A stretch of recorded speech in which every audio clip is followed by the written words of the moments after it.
Nami here, my daughter, is right next to me. She can't believe that I'm suggesting we might do 50 episodes about Maud Flanders. Does she want more?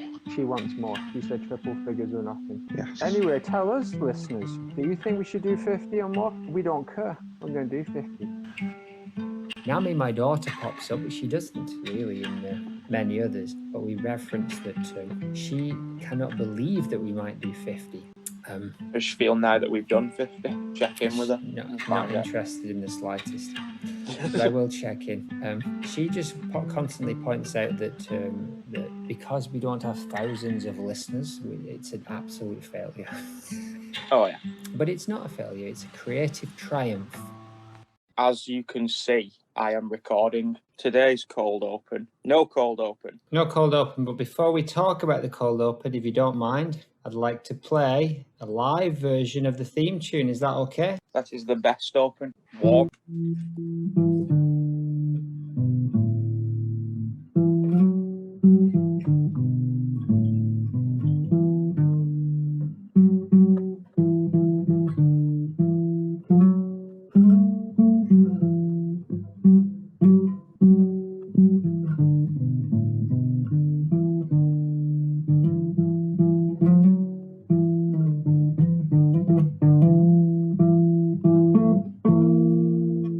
Could you hear that? Yes, that was beautiful. Good. There'll be more live music coming up later. I think we should just talk about our old cold openings and how they've changed and where we're at. Because I can't remember when we started doing them and what the first ones were. What I do remember is early on they were a mixture of our characters and Maude's. So there's one where it's a flashback to the Magdalena in the Turn Peaks, which wasn't called that at the time, but they were chasing a raccoon around the kitchen trying to get into a pot. And then there was another one where they'd borrowed something from Rex. I remember the one where Maude seems to have like psychic powers and makes Osmond and Willard, I think, dress up like girls and dance. That's right. So they've got more plot-based in there over time. Exactly. Well, what's happened is they're kind of coalescing into a few areas. So we did, after the episode where Maude sent Ned out to die, we imagined that there had been an apocalypse. And I think we've had a few episodes of the post-apocalypse where Maude now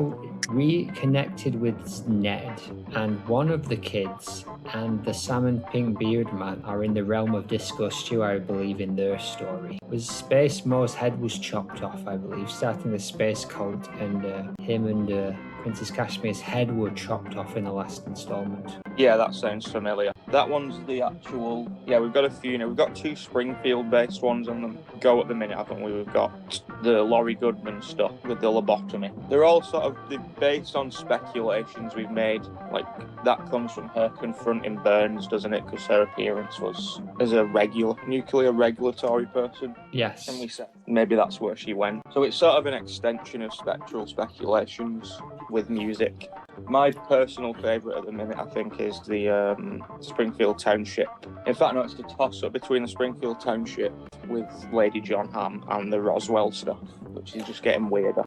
I knew you'd like the Roswell stuff with the fox. That was a particularly good one. For me, the Ned and Maude spin-off is now starting to cross over the spectral speculations, because I think the Laurie and the Morgana kind of plots where Morgana was the doppelganger who ran off to Mexico and is now selling t-shirts with Chinese oil companies. I think that's all coming together nicely into essentially a Goodman's TV show, which I think will probably at some point down the line happen. No doubt. You then got the 60s flashback where she's having her interactions with the very naughty Madge Tinker Turnbull, who gets her to do things like smash up Easter eggs. And then we've got like college flashbacks as well, haven't we? Sometimes. Yeah, when she's in Edinburgh. 2 of the earlier ones were Edinburgh based, I think. I remember one where she got off the train in Wigan, and one where she's not in a chip shop. That was the recent one, wasn't it? Maybe there was just another. Oh, there's one where she tries to order something and they can't understand her, isn't it? Yeah, and then there's the couple where you flash back to there's a recent one where Ginger was introduced and put a curse on the family. So it's all coming together nicely. Let's see where it goes in the next 50 episodes or so. Exactly. Maude, it's a Maude fan cast. She's a ghost from the Sumps TV show. Maude, this is a podcast all about Maude Flanders and the tattoo on my leg. Episode 50, we're here. Who would have thought it? Who would have thought it? Not me. I would not have thought it. I never would. Well, when we started the first one, I was like, this is fun. I wonder if we'll get to like 3 or 4 before one of us is unable to commit. And we actually said we would only put it on like the podcast providers if we hit 10. And even that I thought was a nice incentive. But here we are at 50. It's been a fun ride. Considering the Cockney Watchdogs, our other project, has put out 7 albums in 26 years? Yeah, been a lot of fun, and we'll come to it later, but you essentially suggested at the end of episode 1 that you didn't think there'd be that much material, and we definitely weren't going to look at her just standing in crowds. Yeah, those are things I'm going to have to address and take responsibility for at some point in this episode. But currently, we're flying away from Five Eyed Jocks, which has just been blown up by the international terrorist Sharon Flimflam. I don't know if you remember her. She was trapped in a cage with Ergen, and then Ergen and Envelope seemed to have rescued her. And then we found out that she not only did she know Ergen, even though on a different part of the universe now, she was also related to Flimflam, who was squished by John Poop 17. But currently on the Starship Jeff, everything is quiet. Everybody's sleeping, and we're heading off for the end of the universal space-time nexus to unite Jeff with the Star Child Michael Matthew McConaughey, finally, so he can finally ascend into space heaven and be cloned and rid the world of all animals and pesky critters. Envelope, our navigator, has propped down the accelerator with animate Carbon Todd, who we haven't seen or heard from for a full season, pretty much. But he's there. He's been with us the whole time. He is. He's somewhat inanimate for an animate Carbon Todd. And we're set for the heart of the end of the space-time nexus. But currently, everybody seems to just be asleep. They got some of those monster pops, but the opposite. He started making sleep pops, and it's just Nitol. It's just 4 Nitols, tablets that you get, sellotape together, and you put them up your nose. Exactly. Hello, Goodman Morning and Damn Vegetable Provider Clum, and not Mo, Lenny's wife clum. Never consume a group of head cheese gents. Also, you are barred from cramming down a set of oxen, adult male. Brought to you by Jeff Apples, Sunderland. The countryside murmur, mutter and croak. Monsieur Pom. Monsieur, Monsieur, Monsieur, Monsieur, Monsieur, Monsieur, Monsieur Pom. There are 2 things in your life you cannot choose. The first is your enemies, the second is your family. Wow, this is difficult, isn't it? You do a good job of this. The look, tone and tenor is breathless or stifling, only redacted and censored, though the realm is high-yielding and fructuous. Is it shadowy and wraith-like? Jefferson, should we be vacillating? Is that even a word, Jason? All hail corporate imperialism. Sponsors, nobody, but I'd like to look back on our favourite sponsors. I'm going to read the whole list and you stop me if you've heard this one before, right? Sepco, Septic Bites, Peabody Vanderbilt, Richard Man in the Universe, Anton Ouijabo's Podcast, Demon Donkeys, Dungeons and Dollhouses, International Clip Art Abs, Margaret Lanterman and Phil Coulson, aka the Log Lady of S.H.I.E.L.D., Self-Directed Verbal Persuasions Incorporated, Cops in Action, Bradley Walsh and his Bounty Chasers, Life and Death. Rolling Eyes Woman from Lost, Nando's Curry, Vivacious RuPaul Season 9 All-Stars runner-up, I Am Your Grandma, the YouTube superstar, Meat, China National Petroleum, Jenny the Vixen Ryan, Jungle Rex's Triple Stock Blower Hot Sauce, William Charles Schneider, Where Is He Buried, Find Body Gene, Pound Bakery, Nestle. Hugh Laurie, Cats the Movie, The Animal and the Concept, Barry Wiggin, The First Wiggin Tree, Scott Walker, R.I.P. 30th Century Mon, Sinopet Group,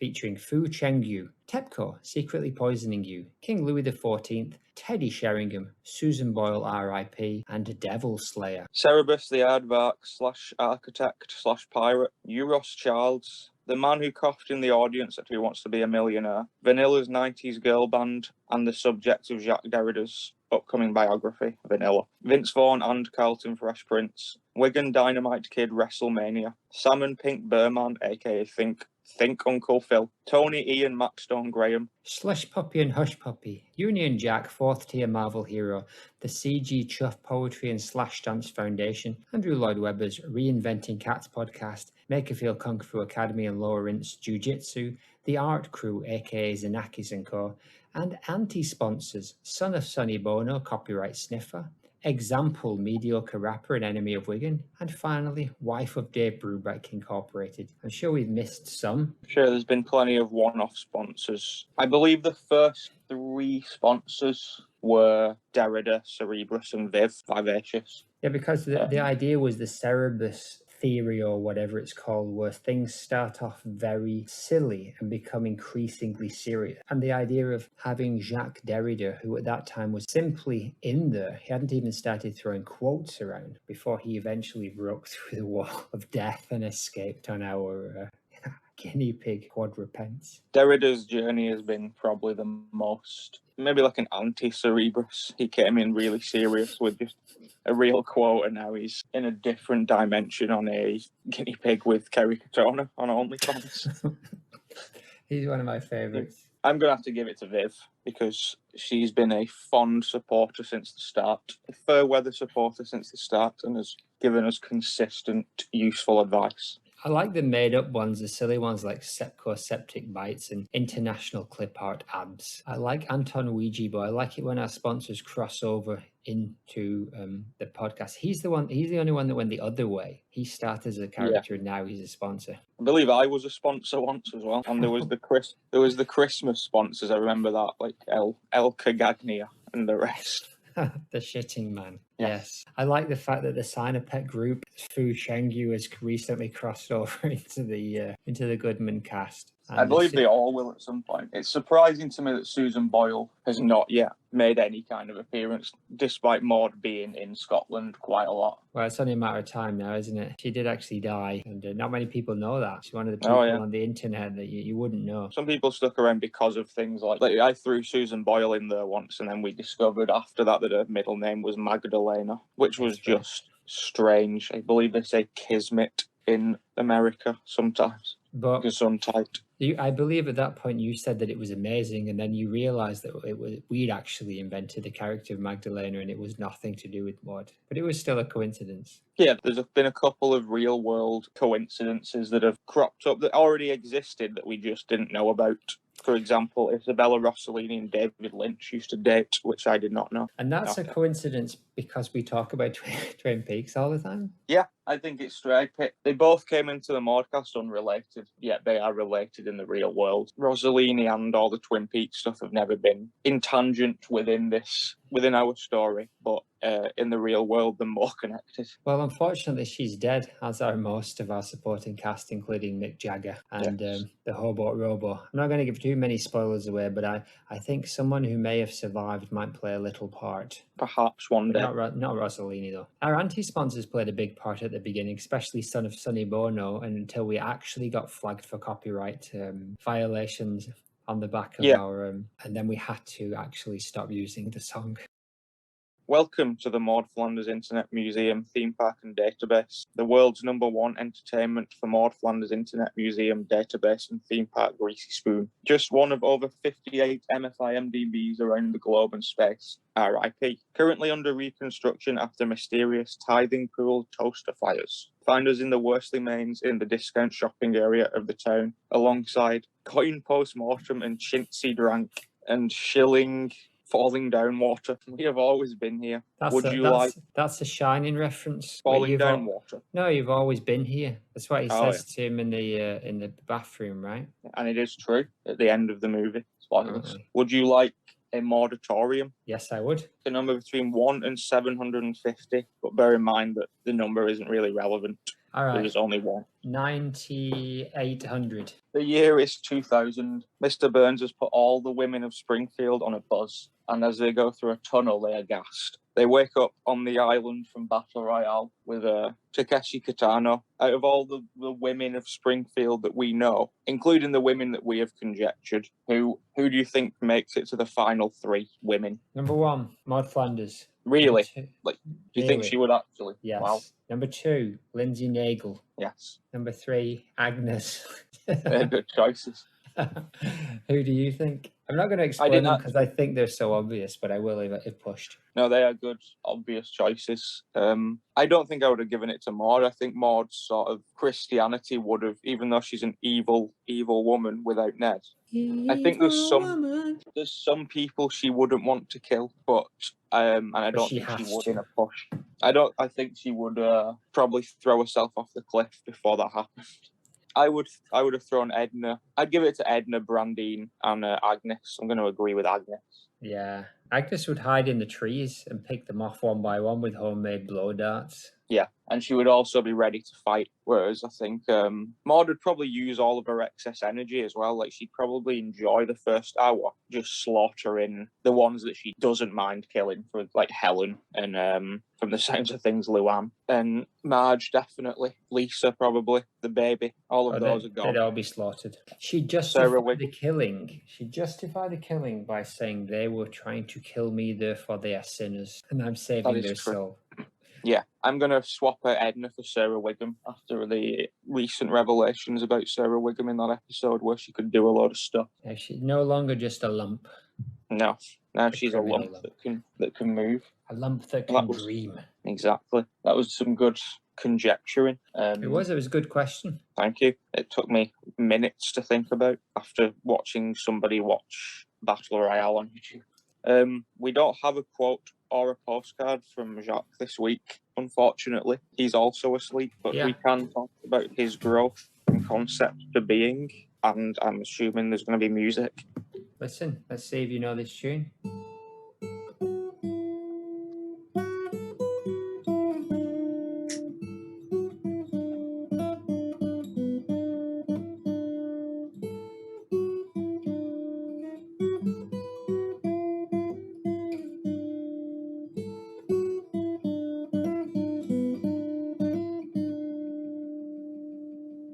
Nice. It's interesting that theme tune that I made up on the spot, but then you somehow found strings that fit perfectly. How did you do that?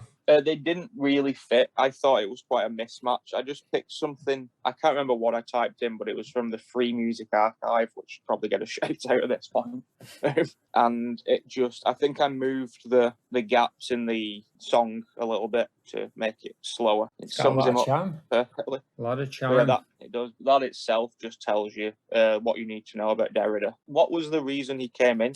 My idea was to start with the Cerebus effect and put in a ridiculous show about Maud Flanders, punctuate each episode with a quote from one of the most serious, although he's not really a serious chap, but one of the most serious deconstructionist thinkers of the 20th century. Because, of course, we're not only deconstructing Maud literally, as in taking the clips bit by bit, we're also messing around with every aspect of Maud. So Jack would enjoy all this. And so for the first 10 or 12, it was just a straight up, let's read the quote and you respond to it and say what Maud's about. And then he began sending us lolly sticks. And then at some point, the Ouija board, which was then automated. And then at some point, because we ran out of ideas of what the next story would be, we just brought him back to life. But he was tiny and he escaped on our hamster. That was a shockingly recent episode considering how long Derrida's been around. Like, it was like the first 2 or 3 episodes of season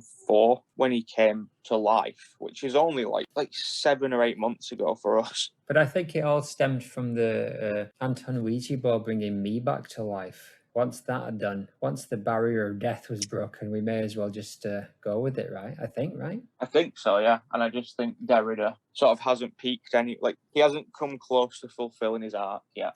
He's still relatively new in the long run of things compared to Stamp and John, who've been wacky from the start. So Derrida's only really been wacky for about 13 or 14 episodes. Yeah, and then at some point, his friends Mickey Foucault and Guy Debord, the situationist, Pierre Bourdieu, Arthur Rimbaud, the poet. None of these people lived at the same time or knew Derrida, as far as I know, but they are mostly French. And then Kerry Katona just for fun because there was an Iceland reference at some point. Yes. So there are sort of, if you look at it, if you came in now and looked at the stuff we had, like say you just saw a picture of Derrida with Kerry Katona and all these, none of it would make any sense, but it all does have. There is a line of logic there. It's evolved in a line just by adding the next ridiculous step one after each other. And in that life, in that just life. A big part of it has been writing stuff down, I think, because there's a lot of little throwaway things that we say or do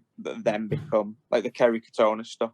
Well, what I do is at the end, when I'm re-listening to every episode, I make a bunch of notes like this at the top that then eventually go into more casts and stuff. I'm sure you do other things as well. But as we can see, we still have to make a room for some more features of Tom Hamilton, Maude's favourite bass player from Aerosmith. And of course, J. Vernon Pentecost, who almost certainly is going to become a major part of the next 50 episodes. Yes. Bongo's something we should throw in as that's my favourite idea that I didn't know we were going to be doing. You suggested it for some reason, but I don't know what the reason was. I think it was just this case that there was a lot of bongos and Maude must have made a bongo piece. I think in those first few episodes, because I know very little about Maude, I was doing a lot of searching around and poking around in it, and every time I seemed to get something, it would refer to bongo or what's that game called? Tapped Out. But there's not a lot of content on Tapped Out. There's just a lot of little bit of facts and stuff. But Maude's had so much stuff in the bongo. It's a gold mine. It is. Would you like to move on to content? Yes, let's. Then let's do it. Would you like to explain what the content is? So the content this week, Nathan has taken clips of us talking about Maude in various sections of the first episode of the show. We have now, in a very meta Maude way, listened back and we're going to talk about the bits of the first episode. Of course, that first episode had no Maude clips at all, but it also didn't have any characters or any cold openings. It did have the improvised version of the song that Nathan's just very splendidly kind of recreated with a slight twist. A speaking twist. Yes. Yes, the diary's missing too. The diary doesn't come into it for about 7 or 8 episodes, which is strange.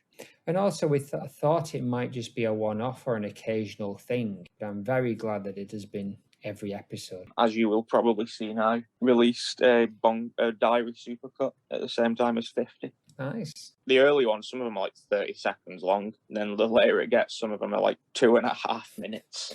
Some of them meander on for a little while. I believe the most recent one involved you reading most of the Aerosmith Wikipedia page. And then the other half of Laura Dern's. Laura Dern? Well, hopefully we'll find out more what that reference was. Exactly. Let's just start with the opening. Yeah, that's what I've got here. So we talk about making cash off the podcast, which we have not yet. We have made a loss, and we know that we know that we should get an internet magnate to strategize with us. We did eventually get Jeff Apple, who's not an internet magnate, but he is a very rich imaginary man. And the occasional sex bot spam comment on YouTube makes our day. Yes, exactly. Zaz says, we don't know if we've got enough. It might already be a stretch. There isn't going to be that much to say. Yes. Those words you are now eating with a big dollop of humble pie juice. Precisely. It turns out it was the opposite of a stretch. A squeeze. Yes, a 50. We couldn't even get. We've got up to 50, and we've still got 2 seasons before she even dies. Spoiler. And then, as we've said, another 22 years of content too that she's not in. Like it's not as frequent as this, but it's not infrequent. Can you imagine if they just brought her back just for a couple of episodes and they did full 30-minute episodes based? That would be like just about.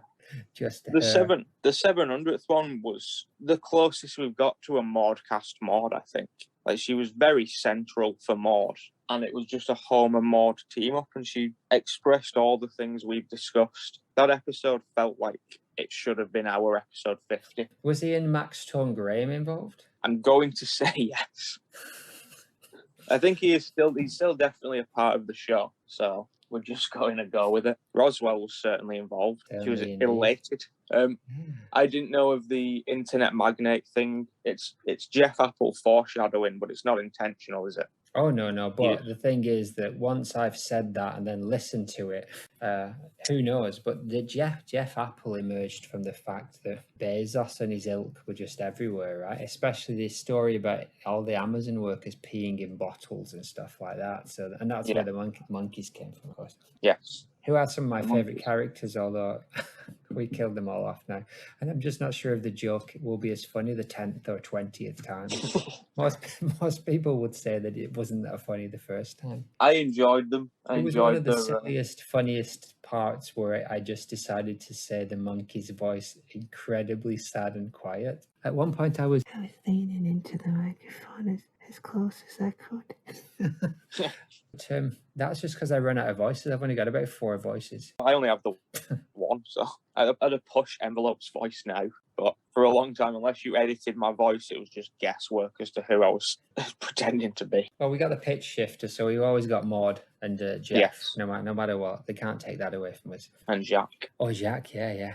Yeah, I think I was not sure where it was going to go. So I did very little planning at the start of this. I thought I'll give it a couple of weeks and then I'll put together. But then I really got it together to the point of like, I know way more about Maude now. I'd say I was at about 90% before we started this, and now at about 96%. Like, I knew Maude's character, but I have a way bigger grasp of her actual statistics and stuff now, and where she pops up and where she doesn't. But I was watching the episode where Homer's mum comes back the other day. Be like, we've already looked at it, where Maude's in the garden and says, I can see him. And that Homer and his mum went to the post office, and she's just there on her own, filing letters. There's no one else in it. It's just Homer, Mona, and Maude. So there's another Maude we're going to have to go back to. So you've missed a few, but you've not missed many. You've been pretty good, especially like that thing where you say, yeah, we're not going to look at her if she's in the background. But yes, you went back and tried to find every single one of those. Otherwise, yeah, there's a good chance we would have been had we just stuck to the main clips. Because most people, when I tell them that we're 50 episodes into a Maude, they can't believe it. What I don't tell them is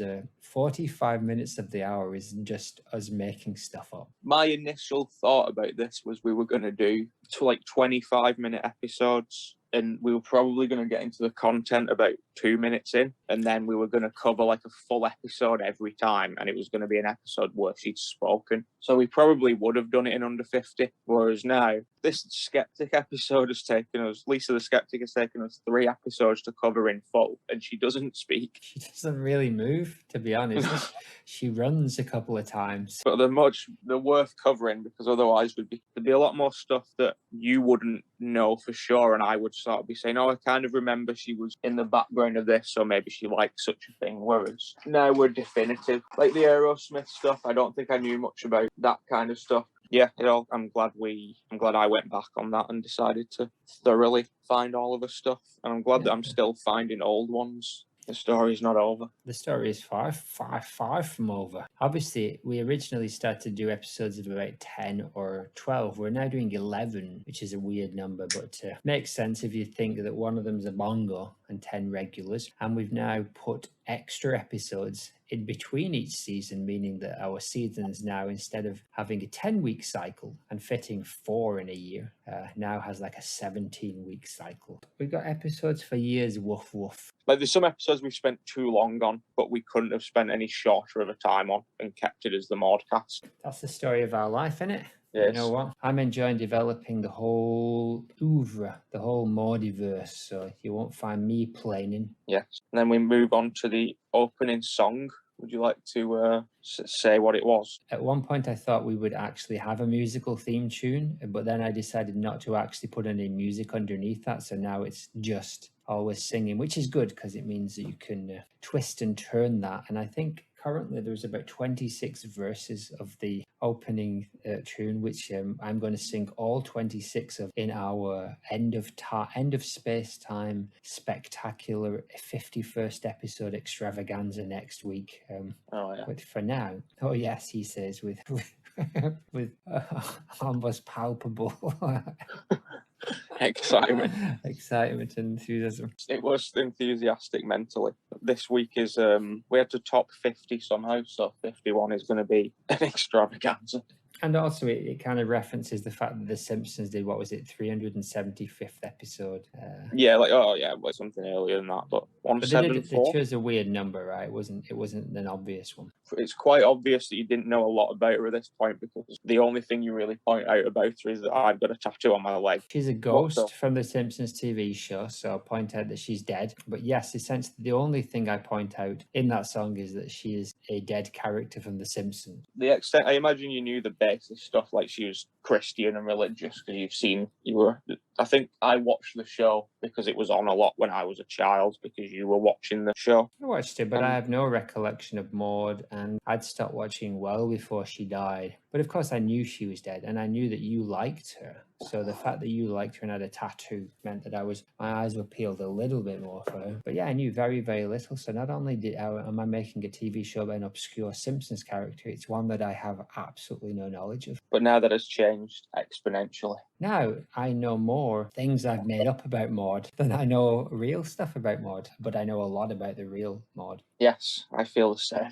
I know a lot of her backstory because of myself.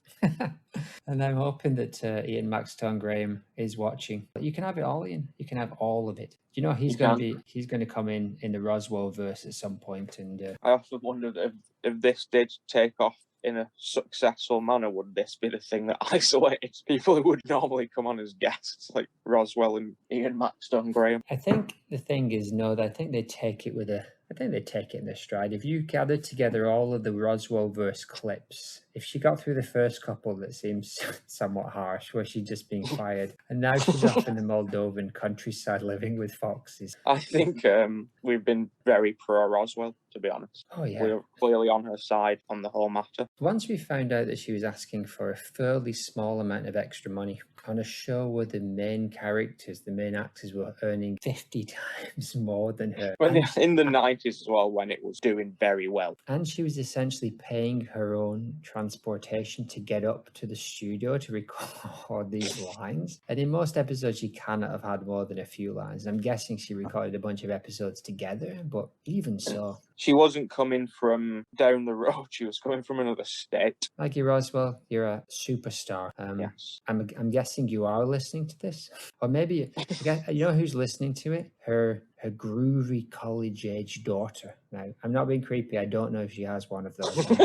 I'm just making that up. But I imagine her groovy college-age daughter or son listen to this and they think, that's funny. And that's about my mum. But they haven't yet played her the episode. So tell you what, Jake or Jasmine or whatever your name is. How creepy would it be if their names actually were Jake and Jasmine? So Jasmine and Todd Roswell. Who are now obviously characters in the show. That's how it works. Jasmine and Todd Roswell. Please, I implore you, listen to the make a mega cut of all the Roswell openings. I think we've done 3. It's only about 10 minutes. Play it for your mum and get her to come on. Because we love you, Maggie, as well. I follow her Instagram, but it's always just pictures of her on a boat.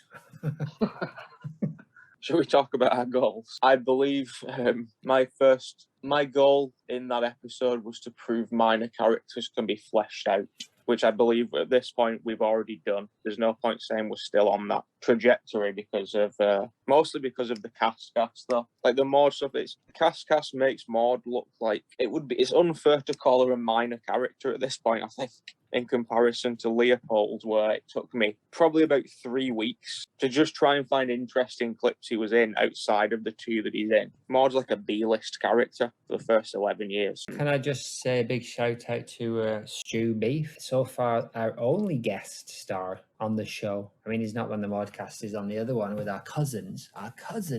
Yes, shout out to Beef and the deceased fake host, Natalie. Oh yeah, she started on a little bit, didn't she? God rest her soul.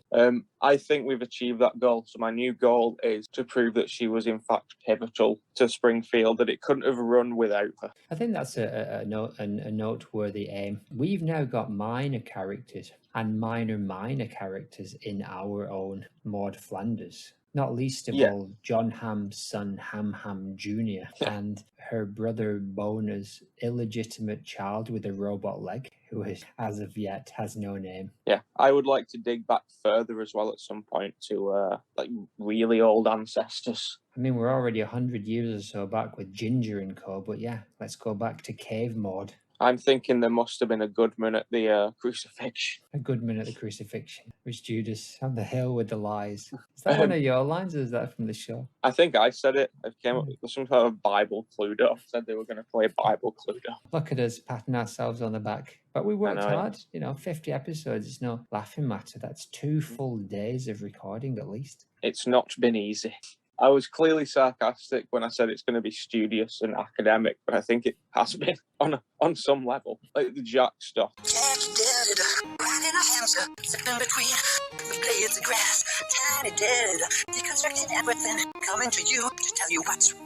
Took and ran with, but also some other stuff. It's not. We take the Maude stuff relatively seriously. Oh, yeah. Like when we do the actual scene research as if it was a study. Just try and do it very literal. Just what is happening in the show, and then what does Maude think about it? Yeah, we thought we probably wouldn't have much to talk about in the scenes, so we would be spending a lot of time talking about what she was doing in between the scenes. But I think it's worked the other way, where we sort of, when she's not in the scene, we just kind of briefly say, oh, she's probably in the house eating ice cream, or I'll pick on one of those 3 sort of things I remember straight away, like the wind chimes or the ice cream, or hitting Rod with a tray. The wind chimes hasn't factored recently. It was a big thing for a while. The Ann Landers scrapbook. She's not had a trait like that recently. The most recent one is pocket bread. But yeah, so the goals have changed now, but the ultimate goal, which is to honour Maude, remains.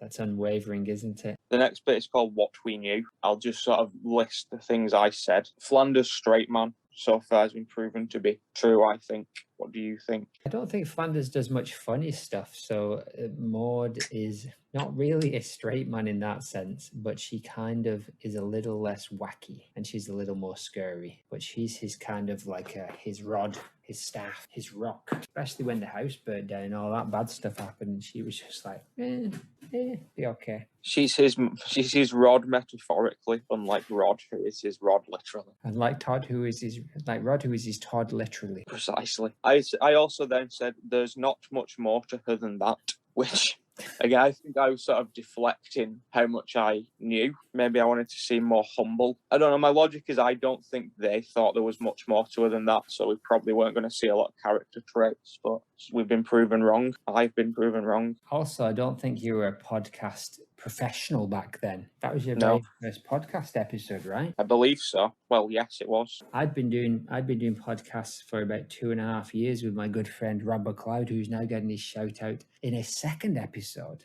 I remember the first time I went to his house to try and do one.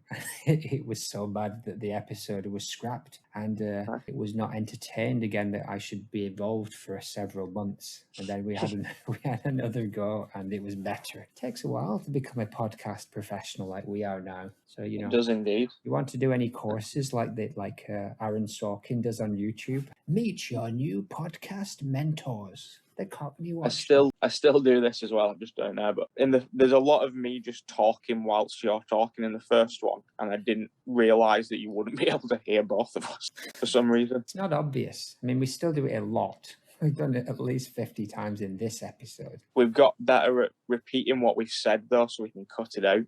I've realised, or I have. I think you were already kind of on that path, but I will go back.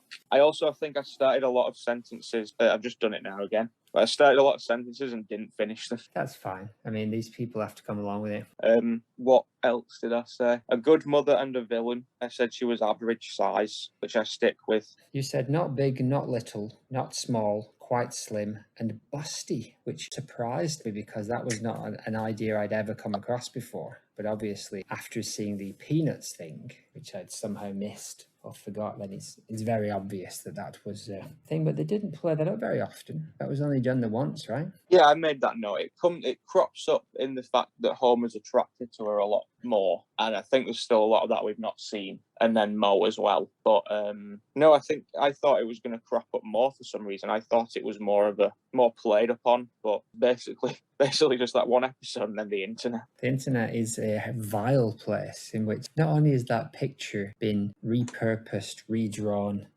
although it seems like nobody's made it into a life-size 3D model yet, unlike Hans and Ullman. And the amount of filthy Maude art, there's so much stuff that's just off limits because of our own decency. Yes. You said she's not a villain. She is known for being a mother to Rod and Todd. She lives in Springfield next door to The Simpsons, and we don't know what she does. She is a housewife who prays and cleans, then goes to church. A 50s-esque American nuclear family, a mirror into what you can reflect on The Simpsons family. I believe I said she was a villain.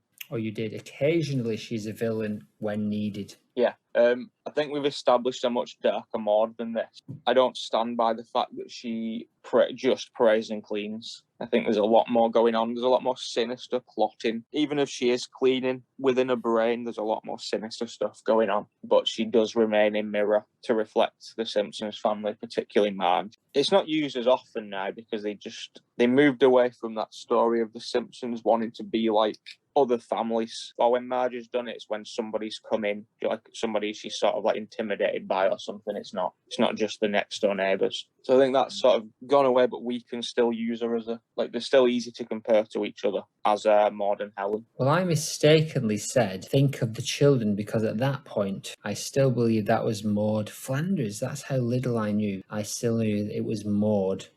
Don't need to say ka-ching, although I almost said Marge there. The ka-ching thing, I actually said in a conversation with somebody else when I was talking about Maude and accidentally said Marge and then said ka-ching. Thankfully, yeah, I've done that as well. The person had listened to the podcast and knew what I was talking about. I stand by the fact that she's worse without Ned, Rod and Todd. We haven't come to it. We should have come to it on our timeline, but it's in a Halloween episode. But she does actually say, think of the children. There's one. Helen, Maude and Mo all say it, but Helen is the one that Helen's known for it. But yeah. I'm not going to pick up on things like that in episode 1 and point them out. God, no. So just let it slide. She's very conservative, does lots of protests, especially prohibition, although she wants it to happen. She's at the forefront in the process. She is a moral guardian. Fun isn't something she enjoys. She is upstanding, practical, and she is a bully to Marge, particularly when she is not, as you say, with Rod and Todd and the other families. There is a darker side. Is that what attracts Zaz, is what I said. And we jokingly said that we'd spend a lot of time talking about the differences between Maude and Helen, the cadences of their voice, and we definitely have spent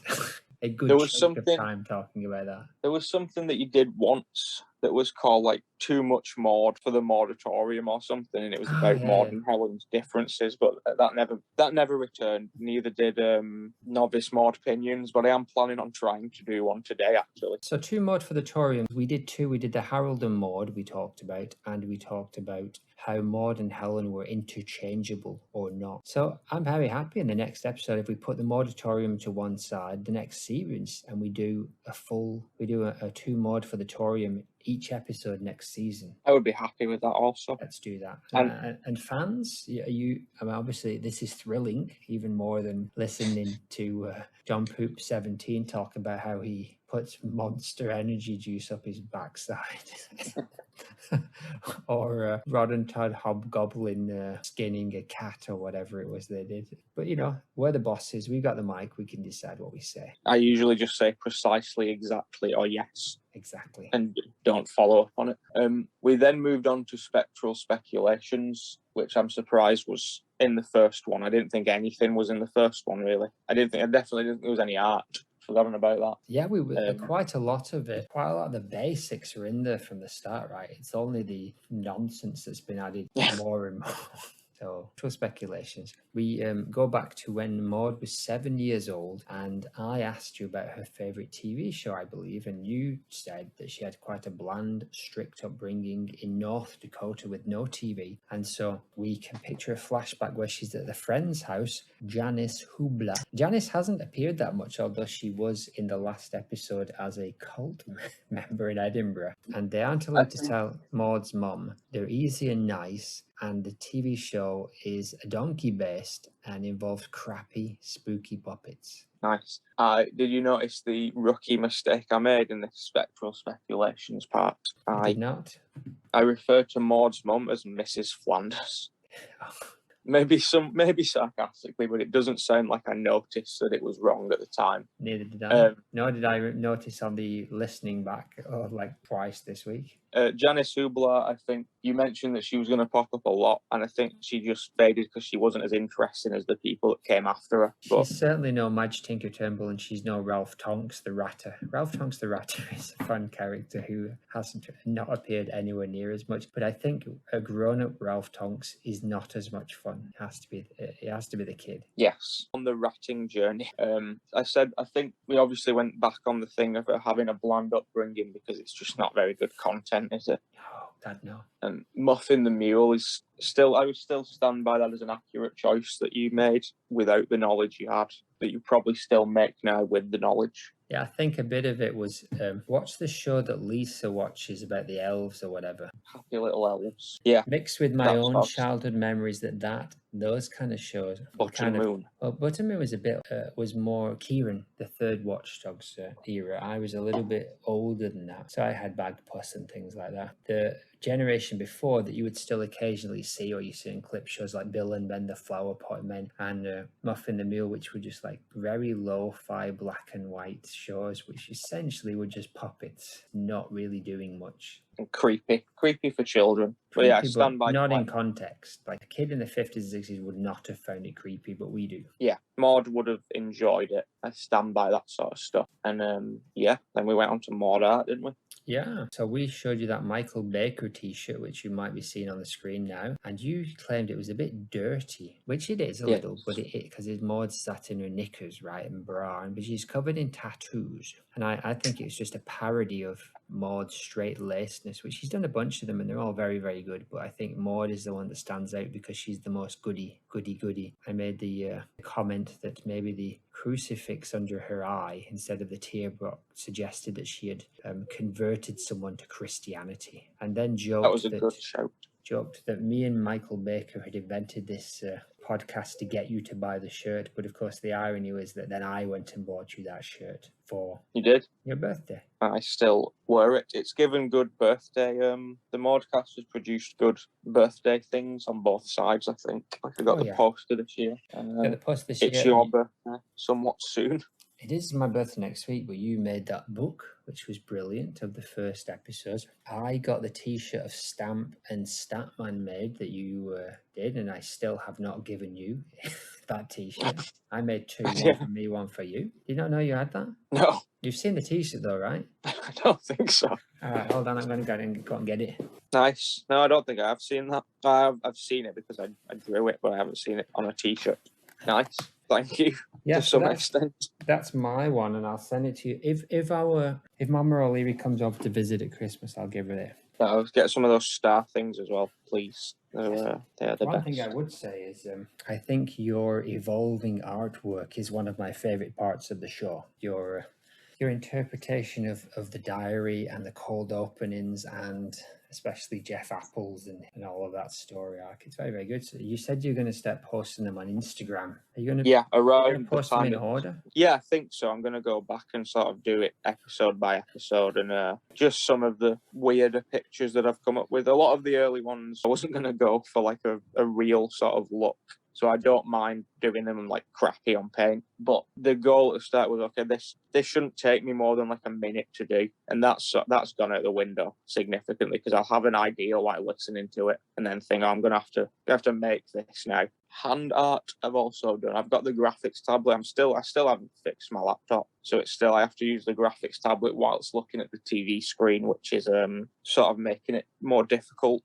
But I've done some diary art for the Diary Supercut and stuff, but the art we've looked at, I'd say I still stand by this being 10 out of 10, but we've seen art on par, if not better than this in the 50 that we've done. That's about 20, right? Because we don't do it every episode. I remember notably some of the homemade figures early on, and that line drawing of them bowling, which is not too long ago, but I thought was really cool. Yeah, there's the tennis one as well recently. The painting sort of one, and then the other one we put Maude into the art.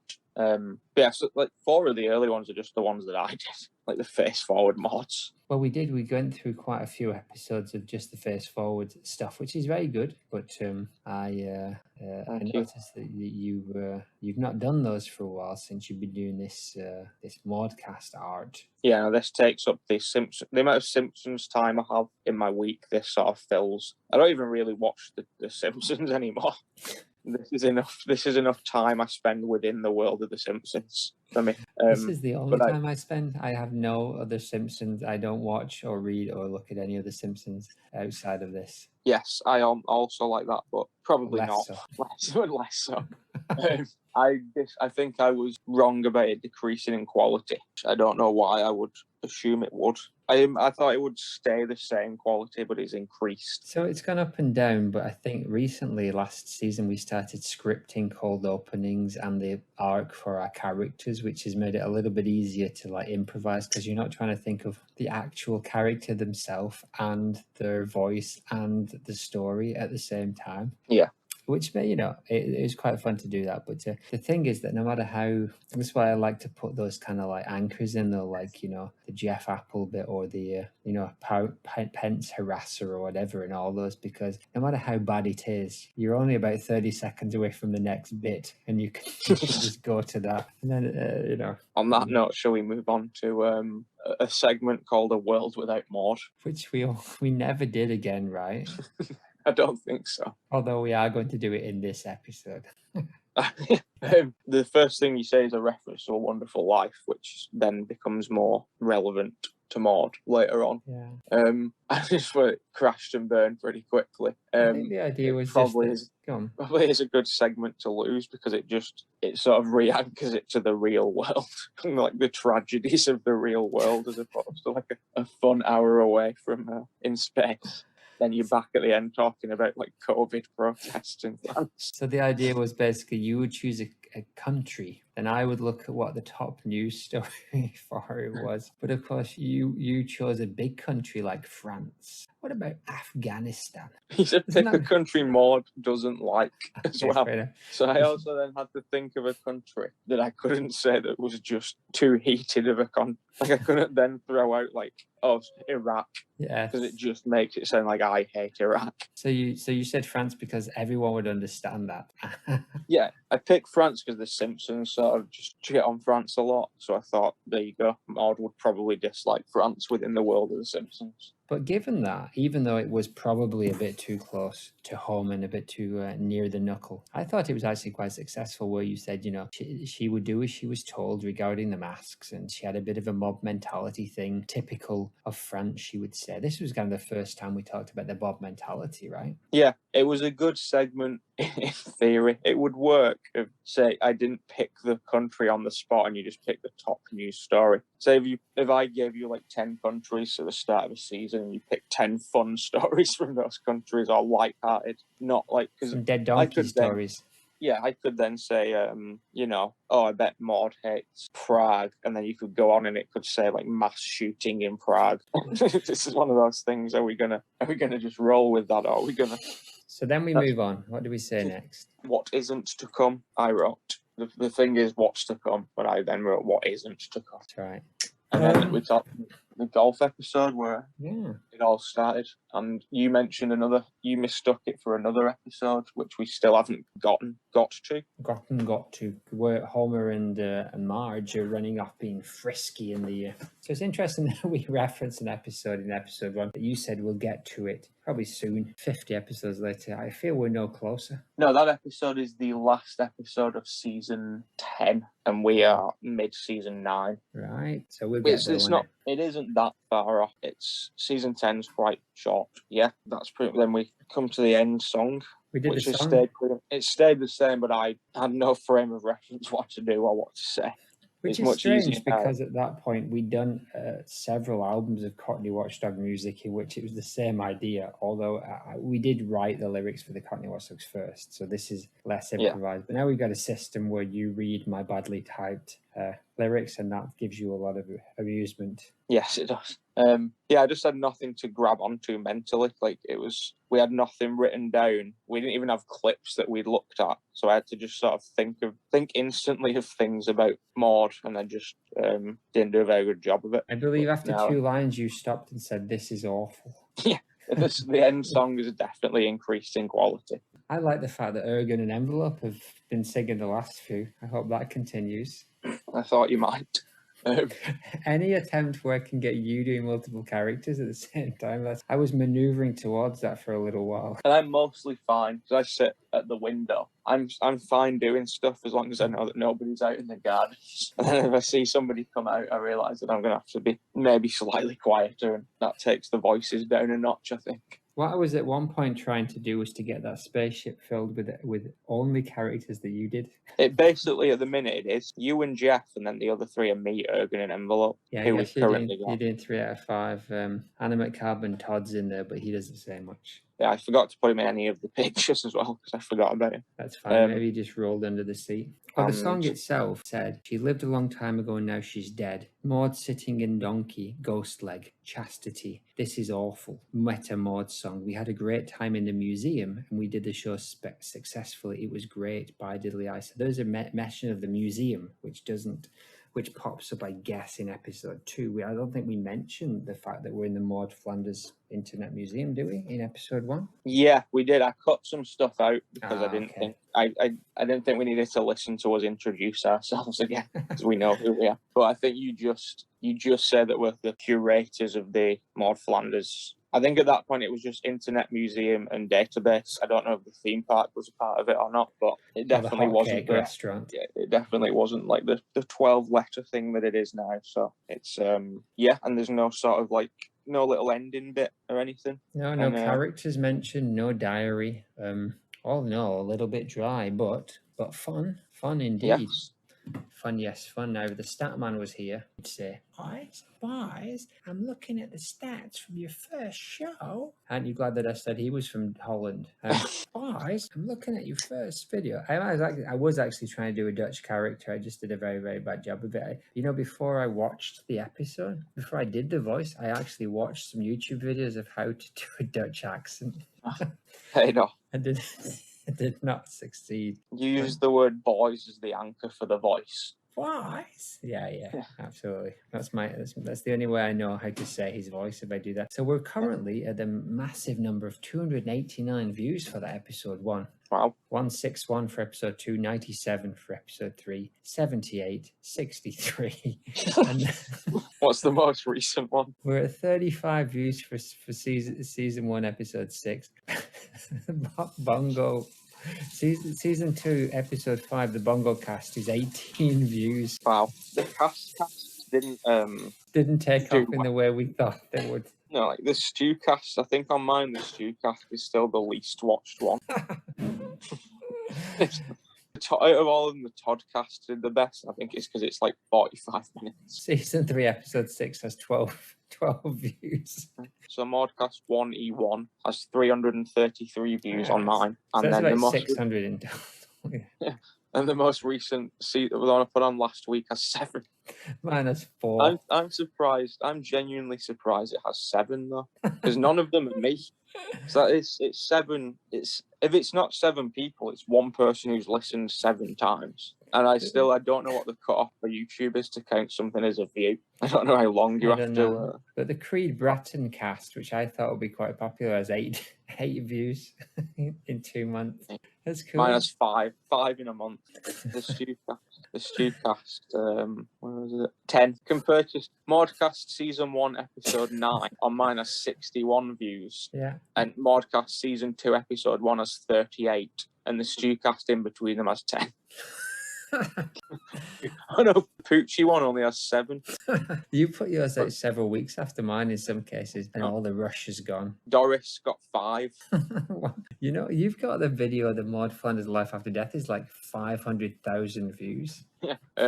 It diminishes. It continues. Kashmir got 5 and Leopold got 3, which is a shame because I think Leopold is our strongest one.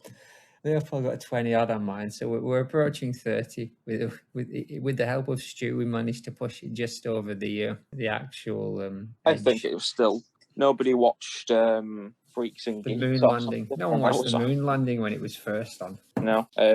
Let's look at some spectral. I can't say that word today. Let's look at some spectral speculations. I personally think we should look at Maude's family tree that we have so far. But we've made this from absolutely like nothing, and I'm sure you can see it up on the screen right now. So why don't you do the bottom row where we have the cousins of Rod and Todd? Oh yeah, the youngest generation. The Yes. most recent generation is we have Rod and Todd Flanders. We have Molly Evangeline Goodman. Who is Garrett's daughter. We have Arthur Radley Geltz and Merlin Thadley Geltz, who are the children of Morgana, and Ralph Wiggum, the son of Clancy and Sarah. I think that's all. I don't think we've established any more since this, have we? No, so Conrad, aka Boner, he has 17 illegitimate children from 3 prior marriages that we know very little about, but I'm hoping to dig into soon. Now, if we go the next line up, we have Maude's brothers and sisters. So we've established that she has twin brothers, Garrett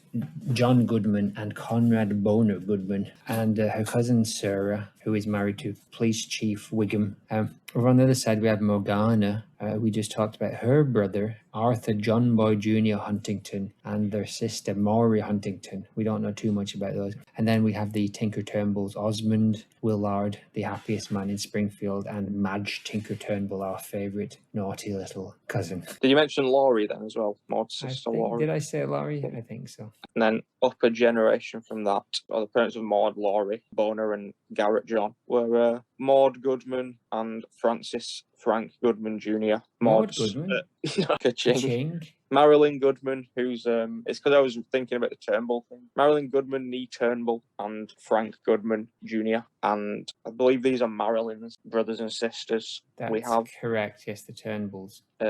Rex Ironheart Turnbull, who married Mercia Tinker Turnbull, and they had Madge, Willard, and Osmond. And then we have Rochelle Huntington, who we don't know who she's married to, but the surname must be Huntington. And her children are Morgana, Arthur, and Maury. Eliza Turnbull, Tatiana Turnbull, Balthazar Turnbull, Kes Turnbull. I don't think we know anything about the 4 of them other than Tatiana might be the youngest. I think we might have seen Eliza and Tatiana, or speculated that we've seen them in the barbecue stuff.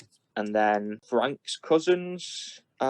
Frank's brother, is Philip Sizemore, and his wife is Catherine Sizemore, and their daughter is Sarah Sizemore Wiggum. Now, that can't be Frank's brother, or he'd be called Goodman, right? So Philip Sizemore is Frank's cousin. Oh, Catherine is Catherine Goodman. She would have changed her name from Goodman, which, yes, could be. Well, let's try and work it out, shall we? So, going one level up, Marilyn, her parents, this would be Maude's grandparents, are Mitchell Turnbull and Magdalena Turnbull nee Hawksbane, and Mitchell's brothers are Rasmus Turnbull, married to Portia, and Desmond's Turnbull, plural. And we saw them recently interacting with their older relative, as yet defined, who is Ginger, who they think is a bit of a witch. And then, so Maude's grandparents on the paternal side are Francis Joseph Bernard Goodman Jr., Francis Joseph Bernard being our granddad's real name. Nice. Francis Joseph Bernard Reynolds, and Susan Minnie Goodman, Minnie being a reference to the ridiculous claim on Simpsons Wiki or whatever it is that Maude's mother was called Minnie, or maybe not. And then there's some Sizemore people we don't really know a lot about and probably aren't that interesting. So there we have it. Sarah's a loose relation rather than a direct cousin, isn't she? So Maude's grandparents, cousins. Maude and Sarah's grandparents are cousins. I did notice that Desmond is married to Penelope Hydra Turnbull, which is just a blatant Lost reference. Is it?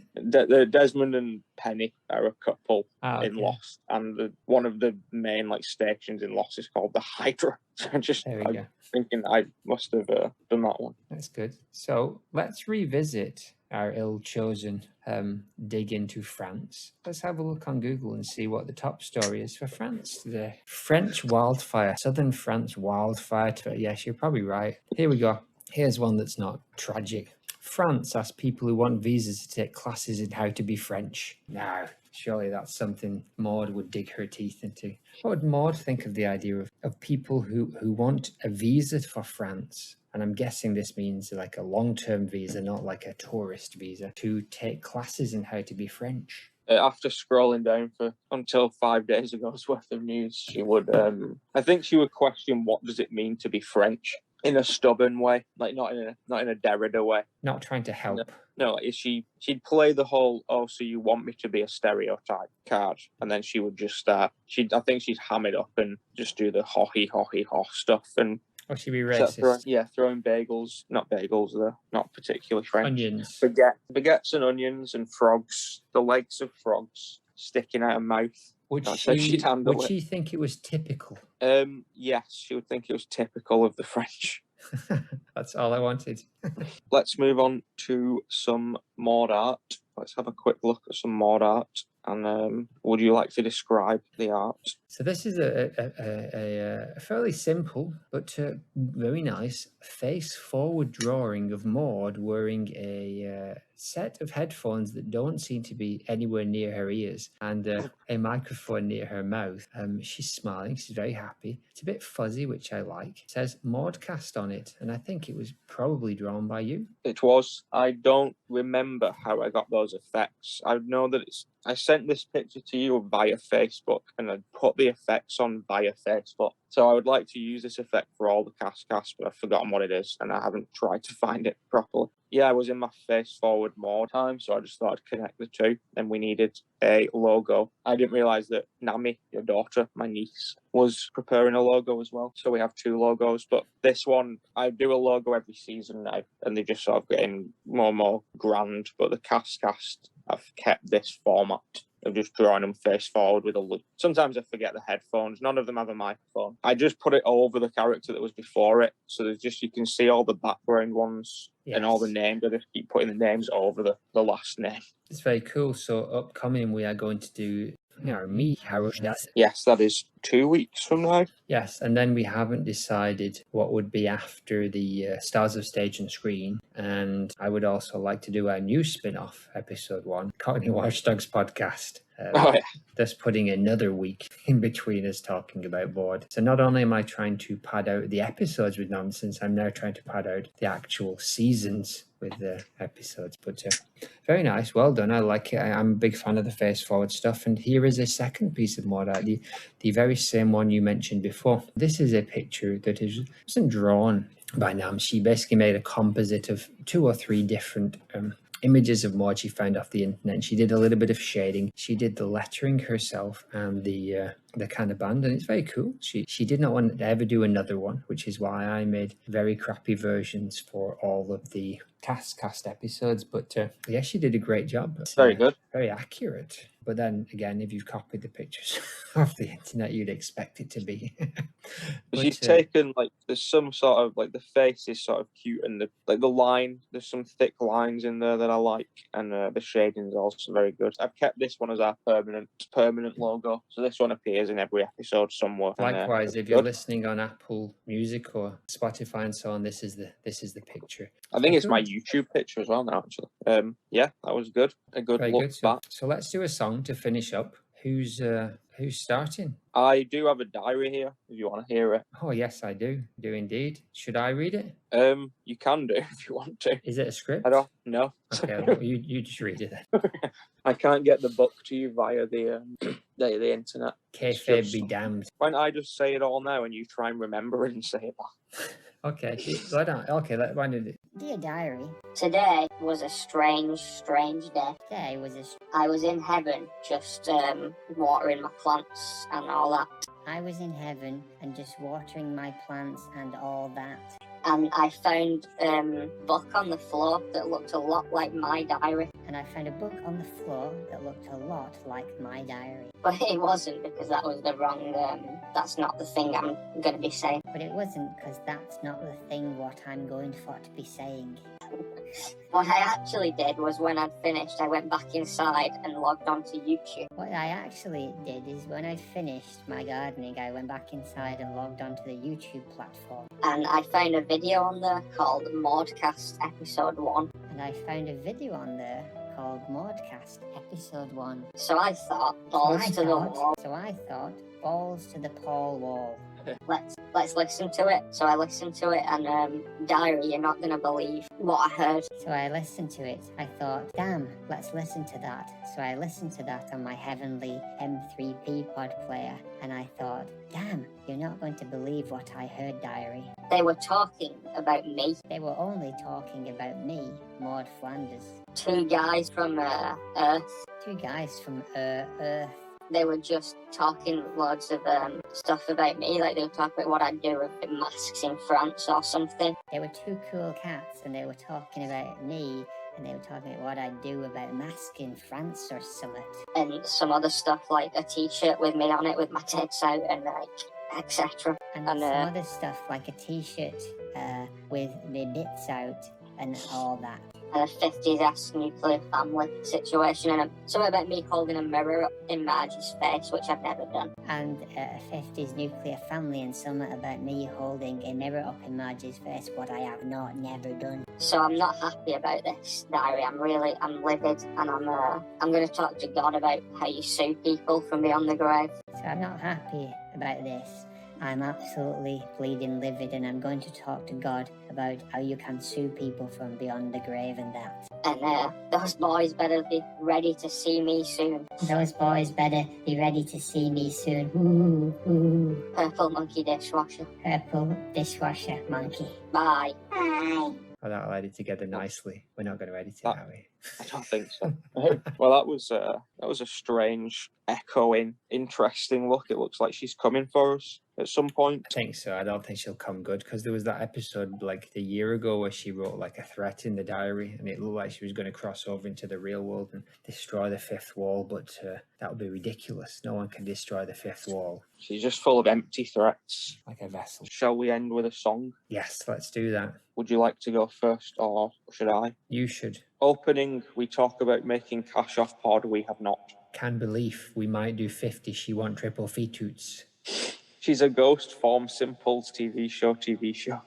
And tattoo on leg basic. My personal IT is Topov, ET nobody it dawns. Cerebrus Derrida. Aim is to look at all the episodes, talk about them, explain what happened between scenes. Every time she spoke, J equals not jot. Does count who is married to Ned. Someone for him to chat to. She's a woman, quite slim, busty. Nuclear family. Not big, not kittle. Lots of protests. Moral guardian. Bully to Marge, particularly when not with R&T. Janice Hubla isn't allowed to tell Maud's mum. T-shirt Michael Baker. Get you to that this tease hot. COVID lockdown. Typical of the France. Maud sitting in donkey. Ghost leg. Meta Maud song. And we did the show successfully. It was great. Bidally. We'll see you at 100. Bye. Bye. Probably the longest one ever. Hail the mighty overlord Laika. Congrats on reaching 50 episodes. I recorded this on day 1 in case I died. That would be insane. Hey guys, it's Beef Wellington here. So yeah, I was just telling my wife I've got a new job at a bowling alley. So she said, what, temping? I said, no, actually it's a permanent position. Did the band tell you that? I was thinking of the other day that it might actually be a nightmare if they do bring her back, because we'd never be able to end the show. We'd be getting closer to the end, and we'd watch the kind of parade run off into the distance with more and more full episodes.